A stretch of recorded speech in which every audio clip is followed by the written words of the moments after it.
खूबसूरत सी वादी का रहायशी महरियार सच्चा, नरम दिल और मेहरबान तबीयत का नौजवान था। हज का महीना नज़दीक आ रहा था। बहुत से लोग हज पर जाने की तैयारियां कर रहे थे। महरियार ने भी हज पर जाने का इरादा किया और सफ़र के अखराजात के लिए 1000 अशरफियाँ रख लीं। हाजियों का काफ़िला चलते चलते एक शहर में कुछ दिन के लिए आराम के लिए रुका। महरियार शहर का चक्कर लगाने बाहर निकला। अभी कुछ दूर चला ही था कि एक कचरे के ढेर पर एक औरत टटोलती नजर आई। महरियार कुछ हैरान सा होकर रुक गया और देखने लगा। कुछ देर बाद औरत को कूड़ेदान में से एक मुर्दा मुर्गी मिल गई। औरत ने उसे झाड़ा, साफ किया और अपनी मैली सी चादर में छिपा कर चल दी। महरियार ये सब देखकर परेशान हो गया। अब वो उस औरत के पीछे चल पड़ा। औरत एक खस्ता सी झोपड़ी के सामने आकर रुक गई। धीरे से दरवाज़ा खटखटाया तो बच्चों ने दरवाज़ा खोला और बोले, अम्मी जान आ गई, हमारे लिए कुछ खाने के लिए लाई हैं क्या? हमें ज़ोरों की भूख लगी है। औरत बोली, हाँ हाँ लाई हूँ, मुर्गी लाई हूँ, तुम सब खाओगे तो मज़ा आ जाएगा, बस थोड़ा सब्र कर लो। ये सब कहते हुए औरत ने अपना मुंह दूसरी तरफ कर लिया ताकि बच्चे उसकी आंखों के आंसू ना देख पाएँ।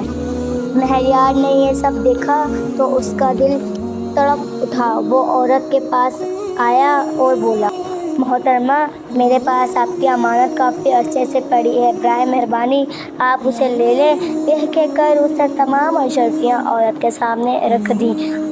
औरत ताज्जुब से इसको देखने लगी और बोली, मैं तुमको जानती नहीं और ना मैं ये अशरफियाँ ले सकती हूँ। बावजूद इसरार के औरत रजामंद ना हुई। तो महरियार गुस्से में बोला, अगर आप ये अशरफियाँ नहीं लोगी तो मैं ये अशरफियाँ उसी कचरे के ढेर में फेंक दूंगा जहाँ से मुर्दा मुर्गी उठाई कर लाई हो। ये सुनकर औरत की आंखों में आंसू आ गए और इसने खामोशी से अशरफियाँ उठा ली और बोली, अल्लाह ताला तुम्हें इस नेकी का अजर देगा।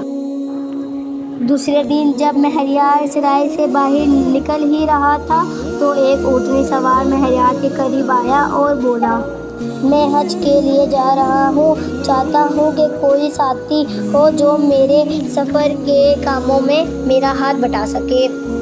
मेरे पास एक और ऊँटनी है, क्या तुम मेरे लिए काम करोगे? महरियार खुशी से बोला, क्यों नहीं।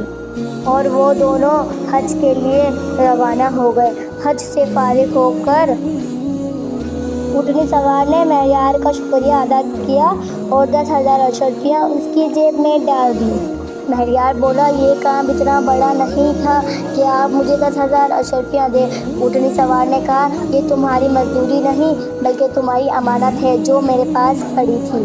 पहले कि महरियार कुछ कहता, वो शख्स ऊँटनी पर सवार हुआ और कुछ लम्हों में ही नज़रों से ओझल हो गया। महरियार अपने रब के आगे सजदा शुक्र करना नहीं भूला क्योंकि वो जानता था कि इसका रब अपने बंदों को और उनकी रज़ामंदी